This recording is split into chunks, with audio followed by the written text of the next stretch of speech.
रस के रसज्ञ पिपास महानुभाव भक्तिमती बहनों, कथा में जितने श्रोता पधारे हुए हैं सबके चरणों में मैं प्रणाम करता हूँ और कथा की दूसरी संध्या में आपका स्वागत करता हूँ। जैसा कि प्रसंग कल चल रहा था आपके समक्ष, काकभूषण जी महाराज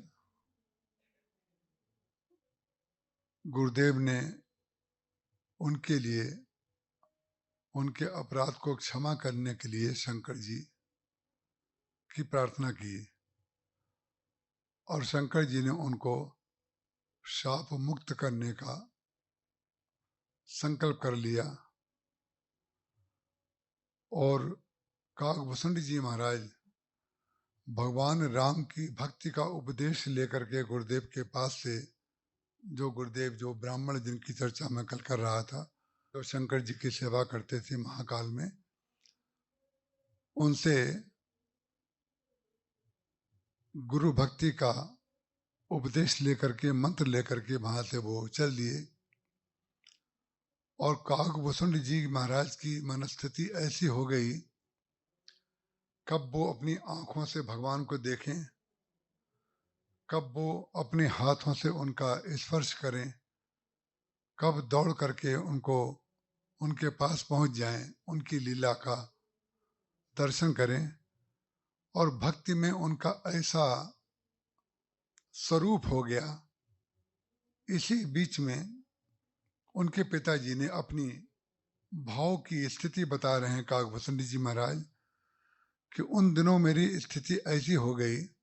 काकभूषण जी महाराज कह रहे हैं कि मेरी मनस्थिति उस समय ऐसी हो गई कि मुझे केवल राम राम राम राम ही दिखाई देते थे। उन्हीं की कथाएं में ऋषि मुनियों से जाकर के सुनता था और ऋषि मुनियों से जब कथाएं सुनता था तो मैं उनसे ये प्रश्न करता था, मुझे राम भक्ति का उपदेश कीजिए। जिन जिन से मैंने राम भक्ति के उपदेश की बात की, वे सारे ऋषि मुनियों ने मुझे अद्वैत वेदांत बताने की चेष्टा की। वो स्पष्ट कहते हैं, जिससे मैं पूछूं कि राम कहाँ मिलेंगे तो वो कहने लगे राम तो तुम ही हो और राम तो हम ही हैं। वो अद्वैत ब्रह्म का उपदेश जब हमको देने लगे, यद्यपि अद्वैत से मुझे कोई विरोध नहीं था, लेकिन मेरी भावस्थिति उस समय अद्वैत को सुनने की नहीं थी। अद्वैत के प्रति द्वेष होना अलग बात है और भावस्थिति अद्वैत के प्रति उस समय ना होना अलग बात है। काकभूषण जी महाराज कहते हैं कि मैंने उन सारे ऋषि मुनियों से कहा, हमें तो भगवान से के दर्शन करने हैं। उसी भावना को लेते लेते काकभूषण जी ने कहा, मेरे माता पिता की फिर मृत्यु हो गई। जब मेरी माँ की मृत्यु हो गई, मेरे पिताजी बार बार मुझे शिक्षा देना चाहते थे, पढ़ाना चाहते थे, लेकिन विचित्र बात है, काकभूषण जी महाराज कहते हैं कि जितना पुरुषार्थ वो मेरी शिक्षा के लिए करते थे, उतना ही पुरुषार्थ मैं इसके लिए करता था मुझे पढ़ना ना पड़े। मेरा शिक्षा में पढ़ाई में मन ही नहीं लगता था और शिक्षा में मन क्यों नहीं लगता था उसका वर्णन करते हुए वे कहते हैं कि मेरा मन लगता था भगवान की भक्ति में, मेरा मन लगता था भगवान के कीर्तन में, मेरा मन लगता था भगवान की लीलाओं में। और मेरे पिताजी कहते थे बेटा पढ़ो बेटा पढ़ो बेटा पढ़ो। तो पढ़ाई जो है, शिक्षा जो है, चित्त में जो हमारे संस्कार होंगे हमें वहां पर प्रवेश जल्दी मिल जाएगा। काकभूषण जी महाराज कहते हैं, जब मेरी माता जी की मृत्यु हो गई तो वैसे तो माता जी की मृत्यु नारद जी महाराज ने भी इस पर अपना उपदेश किया है कि नारद जी की भी पूर्व जन्म की कथा जब उन्होंने सुनाई तो उन्होंने कहा, जब मेरी माँ की मृत्यु हो गई तो मुझे दुख नहीं हुआ। वही काकभूषण जी महाराज कहते हैं, यद्यपि जब तक मेरी माँ थी मैं उनकी बहुत सेवा करता था, लेकिन जब माँ की मृत्यु हो गई तो मुझे दुख का दाप ही नहीं हुआ। कोई व्यक्ति संसारी ये सोच सकता है कि माँ की मृत्यु के पश्चात दुख क्यों नहीं हुआ। दुख उन्हें इसलिए नहीं हुआ कि जितना समय मैं भगवान की गुणगान नहीं कर पाता था, माँ की सेवा करता था, अब उतना समय भी मैं भगवान की सेवा में लगाऊंगा। ऐसी दिव्य भावना काकभूषण जी महाराज की थी। वही मनस्थिति लिए हुए वो लोमश जी के महाराज के पास पहुंच गए। लोमश जी महाराज जो थे शुद्ध अद्वैत वेदांती ब्रह्मवादी, उनके लिए शरीर और संसार और दृश्य जहां तक गो गोचर जहां लगी मन जाई, सो माया जानू भाई, ऐसी भावना को ध्यानस्थ करने वाले जो लोमश जी महाराज हैं, जब उन्होंने काकभूषुंडी को अपने पास आते देखा और उन्होंने बिल्कुल शुद्ध बुद्ध हृदय से प्रश्न किया, तो शुद्ध काकभूषुंडी जी भी थे, शुद्ध चेला और शुद्ध गुरु दोनों आमने सामने मिल गए। परिणाम क्या हुआ कि वेदांती गुरु को उस चेले को देख करके बहुत अच्छा लगा। जब किसी श्रेष्ठ गुरु को कोई श्रेष्ठ शिष्य मिल जाता है तो हम आपको एक बात बताएं, गुरु के अंदर एक प्रकार का कृपा जन लोभ आ जाता है। कृपा जन लोभ कैसे आ जाता है? जैसे मिट्टी तैयार मिल जाए कुम्हार को, मिट्टी को गूंथना पड़े, छानना पड़े, गुट्टी अलग करनी पड़े, रेशा अलग करना पड़े तो मेहनत पड़ेगी। कोई मिट्टी बनी बनाई कुम्हार जैसे कुल्हड़ बनाता है, बर्तन बनाता है, वैसी मिट्टी मिल जाए तो कुम्हार को बड़ी प्रसन्नता होती है, इसमें हमारी मेहनत बच जाएगी, इसको तो बहुत आसान है बना देना। तो कुछ कुछ साधक ऐसे होते हैं कि जिनको देख करके गुरुओं को लगता है अरे वाह, ये अगर हमारे पास आ जाए तो हम इसका निर्माण बहुत अच्छी तरह कर देंगे। वैसे ही काकभूषुंडी जी थे। काकभूषुंडी जी की हृदय की पवित्रता को देख करके लोमश जी के अंदर ये भावना आ गई, ये बड़ा दिव्य शिष्य मिला है, ये शिष्य अगर कहीं हमारे पास आ जाए। तो वो पास तो आ गए थे लेकिन अपनी वही इच्छा लेकर के आए थे, आप मुझे कृपा करके भगवान के दर्शन करा दीजिए, राम मंत्र की दीक्षा दे दीजिए और वो उपाय बताइए जिससे मैं श्री राम के दर्शन कर सकूं। काकभूषुंडी जी महाराज ने कहा, महाराज आप अपना ज्ञान का उपदेश अभी कृपा करके हमें मत दीजिए, हमें तो केवल भगवान की लीलाओं का वर्णन सुनाइए और हमें भगवान के दर्शन कैसे हो सकते हैं वो बताइए। बार बार उन्होंने ज्ञान का उपदेश दिया, बार बार इन्होंने भक्ति का आग्रह किया। लोमश जी को गुस्सा आ गया। जब लोमश जी को गुस्सा आ गया तो लोमश जी अपनी ज्ञान की वृत्ति से च्युत हो गए तत्काल उसी समय। और जब ज्ञान की वृत्ति से च्युत हो गए तो उसी समय काकभूषुंडी जी के अंदर ज्ञानी में क्या नहीं होना चाहिए और क्या होना चाहिए ये भक्त जानता है, और भक्त में क्या होना चाहिए और क्या नहीं होना चाहिए ये ज्ञानी जानता है। दोनों शुद्ध होंगे तो दोनों में संवाद हो जाएगा, और दोनों में थोड़ी भी विकृति अगर आई तो विवाद हो जाएगा। वहां पर अपनी लोमश जी को ऐसा लगा कि इस काकभूषुंडी जी में सारी विशेषताएं तो हैं लेकिन ये आग्रही है बहुत ज्यादा। विचित्र बात है, आग्रही को दूसरा आग्रही आग्रही लग रहा है और आग्रही को ये नहीं लग रहा है कि मैं स्वयं आग्रही हूं। ज्ञानी को ज्ञान के प्रति आग्रह है और भक्त को भक्ति के प्रति आग्रह है, और ज्ञानी को ये नहीं लग रहा है कि उसका आग्रह है और हमारा भी तो आग्रह है। तो काकभूषुंडी जी के मन में ये बात आई, क्रोध के द्वैत बुद्धि बिनु, ये जो क्रोध इनको आ गया है लोमश जी को, बहुत बढ़िया बात उनके मन में आई, क्रोध के द्वैत बुद्धि बिनु। बोले द्वैत बुद्धि जब तक नहीं होगी तब तक क्रोध आएगा कैसे? जैसे आपकी उंगली अगर किवाड़ में आपके ही द्वारा कभी फंस जाए और चोट लग जाए, आपके ही पैर से दूसरा पैर टकरा जाए और आपको चोट लग जाए, आपकी जीभ से भी कभी कभी खाते समय या बात करते समय दांत से जीभ कट जाती है, बहुत जोर से चोट लग जाती है। लेकिन कोई भी व्यक्ति दांत निकलवाने के लिए डॉक्टर के पास नहीं जाता है कि इसने हमारे जीभ को चोट मार दी। कोई व्यक्ति अपने एक हाथ को दंड नहीं देता है कि इसने किवाड़ जोर से बंद की, हमारा दूसरे हाथ को चोट लग गई। उसका कारण क्या है? हमारी अपने हाथ के प्रति, चाहे दायां हाथ हो चाहे बायां हाथ हो, दोनों के प्रति अपनी स्वबुद्धि है कि मेरा बायां हाथ भी मेरा ही है, दायां हाथ भी मेरा ही है। ये स्वबुद्धि के कारण, समबुद्धि के कारण हमारे अंदर ये द्वैत नहीं आता है। और जहां द्वैत आया, संसार में जितने प्रकार के विकार हैं वो विकार केवल द्वैत के कारण विकार होते हैं, केवल द्वैत के कारण विकार होते हैं। और द्वैत के बगैर विकार सिद्ध ही नहीं होगा कभी। यदि हमारे अंदर लोभ आएगा तो लोभ को पूर्ति करने वाला एक व्यक्ति हमें चाहिए जो हमारे लोभ की पूर्ति कर दे। हमारे अंदर वासना आएगी तो काम की वासना कोई पूर्ति कर दे, तब हमें संतुष्टि होगी। हमें क्रोध तब आएगा जब दूसरा व्यक्ति कोई अपराध कर दे।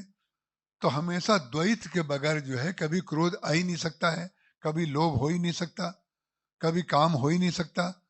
तो द्वैत के लिए कह रहे हैं काकभूषण जी महाराज, क्रोध के द्वैत बुद्धि बिनु।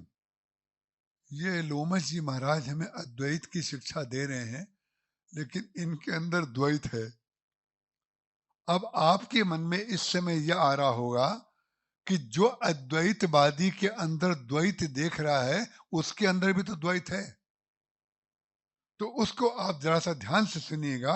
काकभूषुंडी जी महाराज के अंदर द्वैत नहीं था और अद्वैत का विरोध भी नहीं था, लेकिन अद्वैतवादी को अपना आग्रह नहीं करना चाहिए था। अपनी बात कहते और काकभूषुंडी जी महाराज नहीं मानते तो वो कहते हम तो यही जानते हैं, अगर तुम्हें मानना है तो कोई बात नहीं, नहीं तो तुम जा सकते हो। ये तो अद्वैतवादी होते। गुस्सा आ गया और उन्होंने कहा, सठ सुपक्ष तब हृदय विशाला, तुम पक्षी हो। विचित्र बात है, ज्ञान के प्रति पक्षपात लोमश जी के अंदर है, उनको अपने अंदर पक्ष दिखाई नहीं दे रहा है, और भक्ति के प्रति भक्त का पक्षपात उनको दिखाई दे रहा है। यही पक्षपात जो होता है वो हमारे और आपके अंदर, सबके अंदर होता है। भी एक सज्जन हमसे बैठे हुए यहाँ पर 5 मिनट पहले मैं आ गया था, तो चर्चा कर रहे थे। पहली बार वो मुझसे मिले, पहली बार हमने उनको देखा, पहली बार उन्होंने हमको देखा।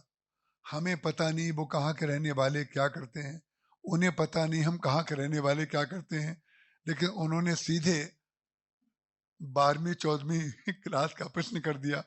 उन्होंने कहा कि संत लोग आपस में बातें एक दूसरे की काटते हैं, कोई ये कह रहा है, कोई ये कह रहा है, कोई ये कह रहा है, तो बताइए कोई साधक जो है वो स्वयं क्या करे। हमने कहा भाई हमें तो प्रश्न ही समझ में नहीं आया। उसका कारण कि हमें क्या पता कि आप क्या करते हैं, और हमने तो किसी की बात काटने की तब हो जब एक ही मंच पे 4 वक्ता बोल रहे हों और पहला वाला जो बोला हो उसको दूसरा काटे, दूसरे वाले की बात तीसरा काटे, तीसरे की बात चौथा काटे, तब तो काटने की बात है। हमारे सामने तो कोई वक्ता है नहीं, हमने तो जो बात कही तो उनका उद्देश्य ये नहीं था कि आपने कुछ कहा उनका उद्देश्य था कि हम गाय की सेवा करते हैं, हम गौमूत्र का प्रचार कर रहे हैं, ये गाय के गोबर के क्या क्या उपयोग हैं ये लोगों को बता रहे हैं, तो ये कार्य ठीक है कि नहीं। हमने कहा हम खुद ये करते हैं, हम खुद गाय की सेवा करते हैं, हम खुद इसका प्रचार करते हैं, लेकिन प्रचार करते समय हमें तो ये ध्यान रखना पड़ेगा ना कि जिस समय 1 घंटे की कथा हमें करनी है, उस समय हम जिस कार्य के लिए बैठे हुए हैं, अगर हम उसमें ज्यादा फैलाव किसी दूसरी बात का कर दें तो 1 घंटे के समय में लोग कहेंगे भाई हम गाय गोबर का प्रचार सुनने आए थे, गौमूत्र की विशेषता सुनने आए थे कि राम कथा सुनने आए थे। इसलिए मैंने कहा जो व्यक्ति, कल मैंने कहा था आपके प्रश्न से पहले, कल मैंने कहा था भगवान ने सबको अलग अलग कार्य के लिए जन्म दिया है, और जो माता पिता, जैसे काकभूषुंडी जी के पिताजी, हारो पिता पढ़ाई पढ़ाई, काकभूषुंडी जी ने कहा पिताजी हार गए मुझे पढ़ा पढ़ा करके, लेकिन भगवान राम के प्रति प्रेम मेरा इतना ज्यादा बढ़ गया था कि वो उनका बस चला नहीं और मेरा पढ़ने में मन नहीं लगता था। उसका कारण क्या है? जिसका पढ़ने में मन नहीं लग रहा है उसमें माता पिता की के प्रति ये भाव आना बहुत स्वाभाविक है कि बच्चे का पढ़ाई में मन लग जाए। लेकिन ये परम सत्य है कि माता पिता की अपनी मान्यता है कि पढ़ाई कर लेगा तो सबसे अच्छा हो जाएगा। इस मान्यता के अलावा इसमें कुछ नहीं है, क्योंकि होगा वही जो भगवान ने उसके द्वारा रचा हुआ है कि जो जिस कार्य के लिए उसको पैदा किया है अंत में जाकर के वो वही करेगा। आप कितने बड़ी ज्ञानी बनाना चाहें किसी को, बना दीजिए। 4 भाई हम लोग थे, 4 भाइयों में एक लड़का घर से भाग गया, हमारे तीनों भाई तो नहीं भागे। एक ही पिता के 4 पुत्र पैदा किए हुए, एक भागा 3 क्यों नहीं भागे?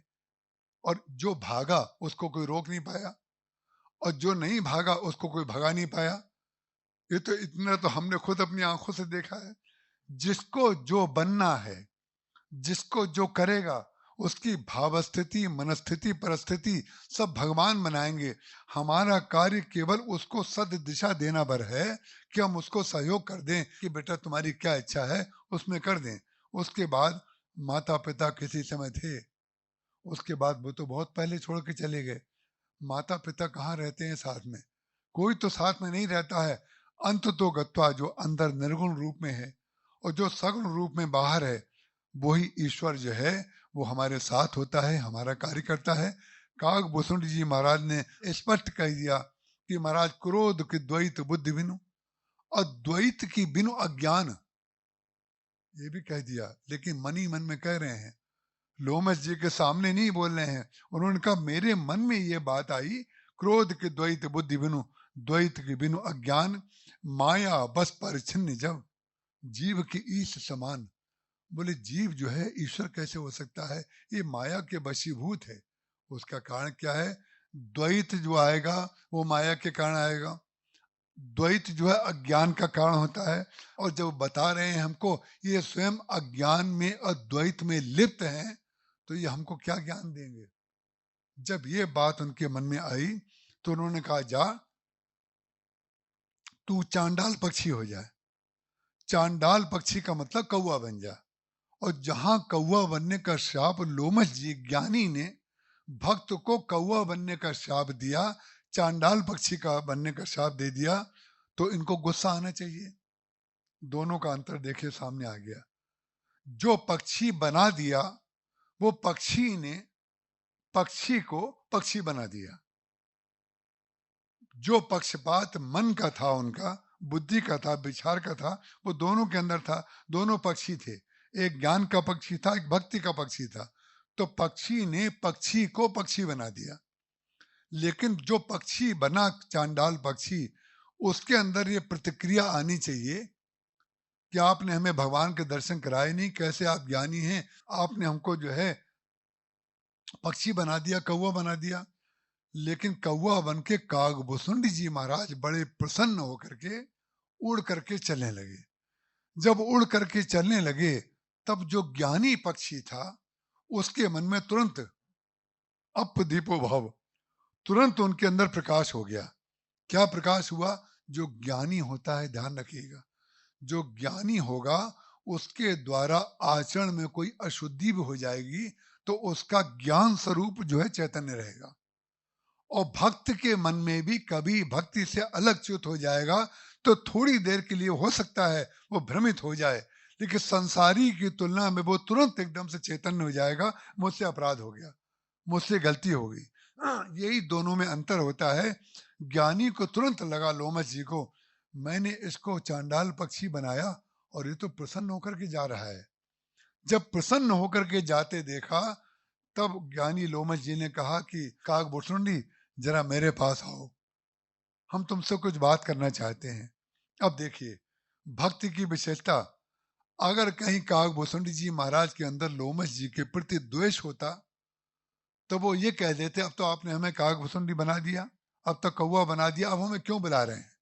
एक बार आपने श्राप दे दिया, अब क्यों बुला रहे हैं? लेकिन नहीं, ज्ञानी लोमस जी के प्रति श्रद्धा ऐसी थी, भगवान का भक्त कोई शाप दे देगा, कोई लात मार देगा, कोई उपेक्षा कर देगा, तो भक्त की विशेषता यह है उसमें भी भगवान की कृपा को देखता है वो।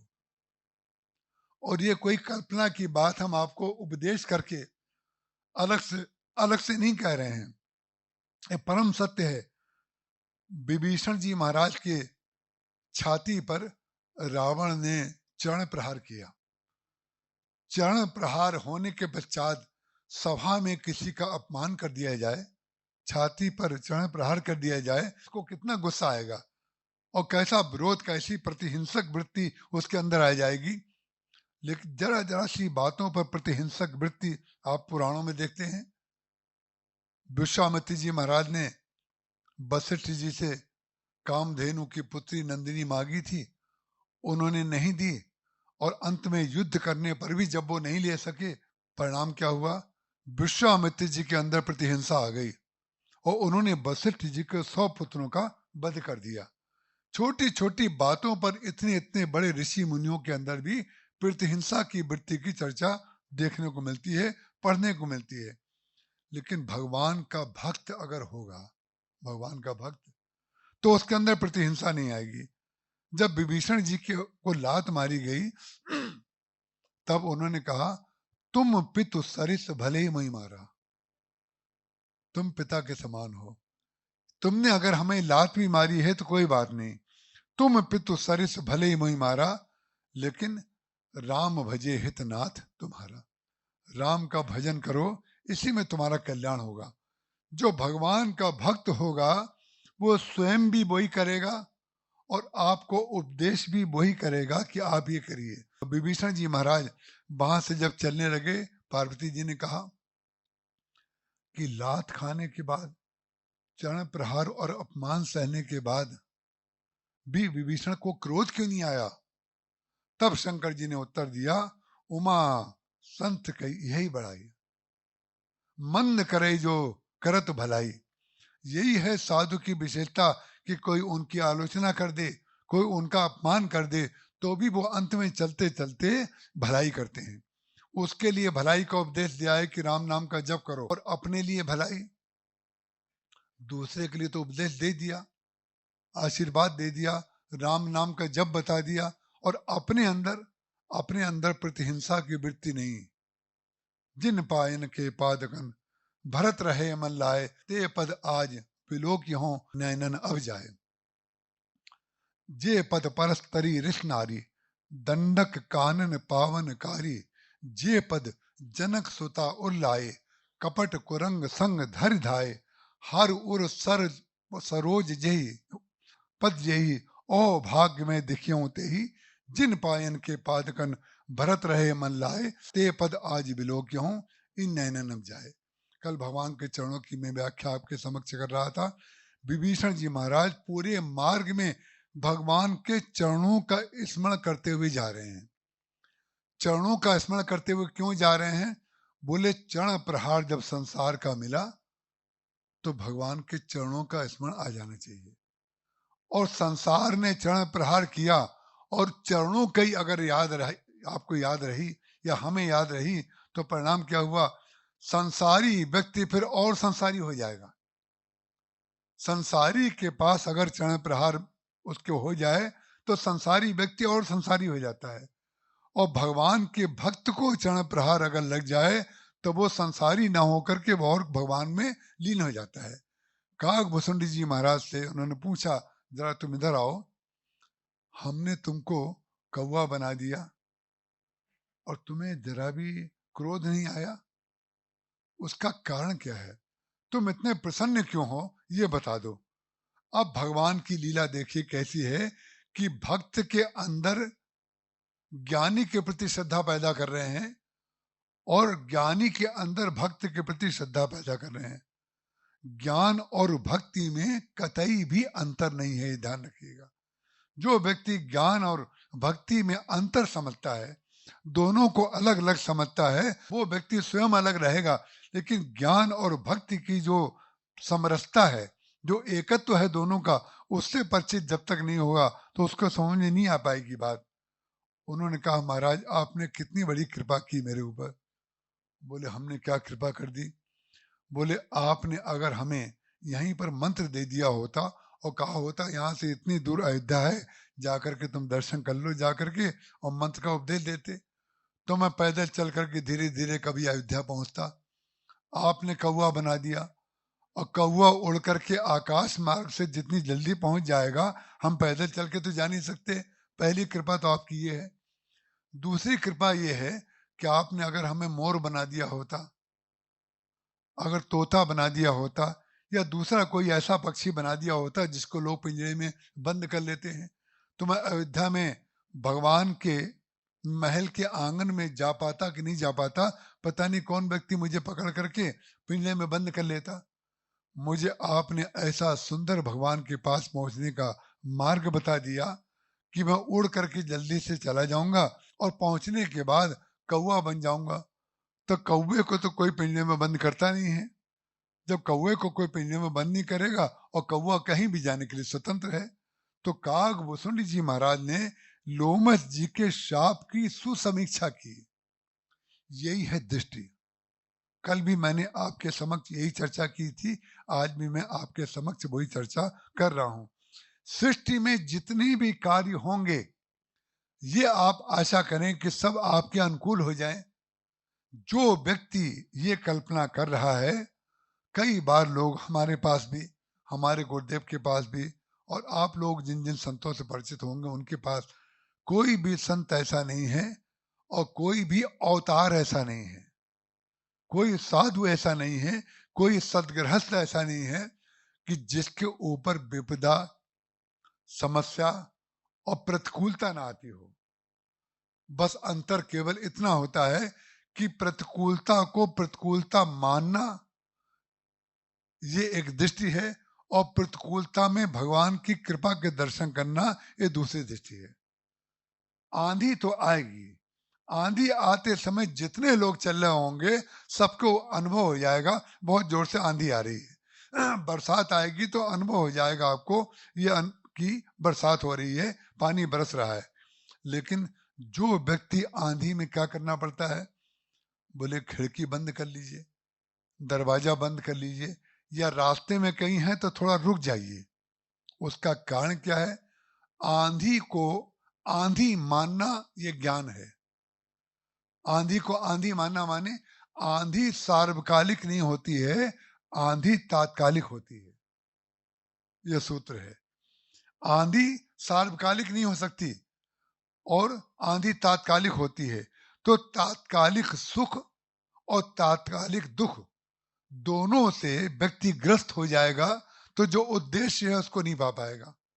जो हनुमान जी महाराज ने अपने जीवन में करके दिखाया, राम काज कीन्हे बिना मोहि कहाँ विश्राम।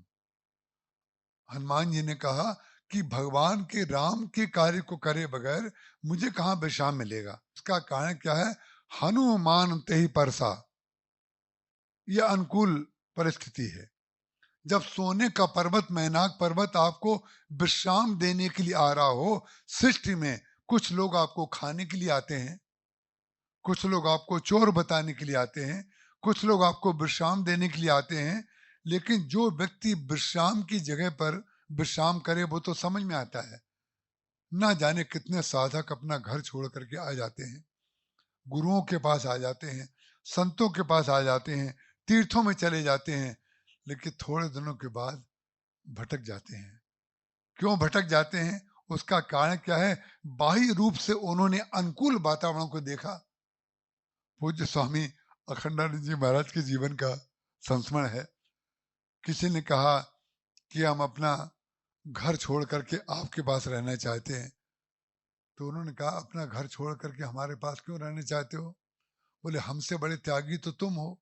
स्वामी जी ने कहा, बहुत ध्यान से इस बात को सुनिएगा, उन्होंने कहा हमसे बड़े त्यागी तो तुम हो, तुम्हारे बराबर त्याग तो हम नहीं करते, तुम हमारे पास क्यों रहना चाहते? बोले नहीं महाराज आपके पास रहेंगे। बोले हम कैसे त्यागी हैं? बोले तुम्हारा छोटा सा घर होगा, 1 कमरा 2 कमरा, ज्यादा से ज्यादा 3 कमरे के घर वाले तुम दिखाई दे रहे हो, और घर में खाना बिल्कुल सामान्य खाते होगे। हमारे पास देखो कितने कमरे हैं, कितना बड़ा आश्रम है, कितना सुंदर स्थान है, कितने लोग काम करने वाले हैं, कैसा ऐश्वर्य और वैभव तुम्हें दिखाई दे रहा है। और हमारे यहाँ तुम रोटी दाल चावल खाते होगे, हमारे यहाँ तो रोज लड्डू